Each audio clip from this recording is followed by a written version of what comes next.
इफ्सियों के नाम पौलुस रसूल का खत। छठा बाब, बच्चे और वालिदैन।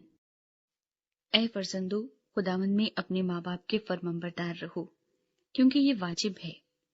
अपने बाप की और माँ की इज्जत कर, ये पहला हुक्म है जिसके साथ वादा भी है, ताकि तेरा भला हो और तेरी उम्र जमीन पर दराज हो। और ऐ औलाद वालो, तुम अपने फरजंदों को गुस्सा न दिलाओ, बल्कि खुदावंद की तरफ से तरबियत और नसीहत दे देकर उनकी परवरिश करो।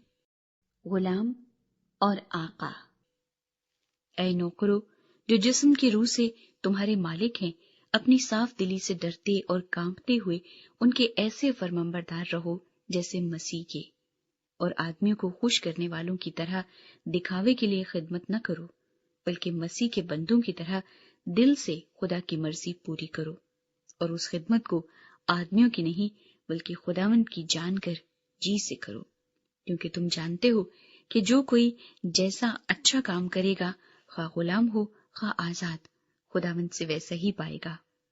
और ऐ मालिको, तुम भी धमकियां छोड़कर उनके साथ ऐसा ही सलूक करो, क्योंकि तुम जानते हो कि उनका और तुम्हारा दोनों का मालिक आसमान पर है, और वो किसी का तरफदार नहीं। खुदा के सब हथियार।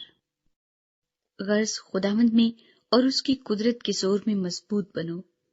खुदा के सब हथियार बांध लो, ताकि तुम इब्लीस के मंसूबों के मुकाबले में कायम रह सको, क्योंकि हमें खून और गोश्त से कुश्ती नहीं करना है, बल्कि हुकूमत वालों और इख्तियार वालों और इस दुनिया की तारीकी के हाकिमों और शरारत की उन रूहानी फौजों से जो आसमानी मकामों में हैं।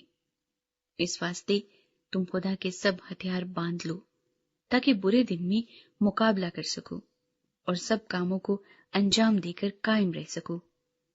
बस सच्चाई से अपनी कमर कसकर और रास्तबाजी का बख्तर लगाकर और पांव में सुलह की खुशखबरी की तैयारी के जूते पहनकर और उन सब के साथ ईमान के सिपर लगाकर कायम रहो, जिससे तुम उस शरीर के सब जलते हुए तीरों को बुझा सको।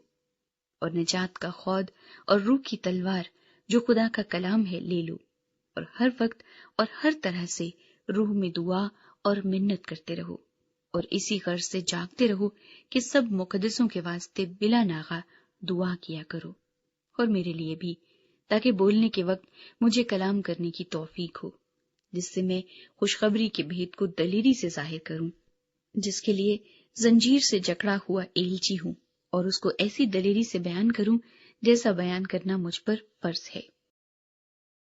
सलाम दुआ।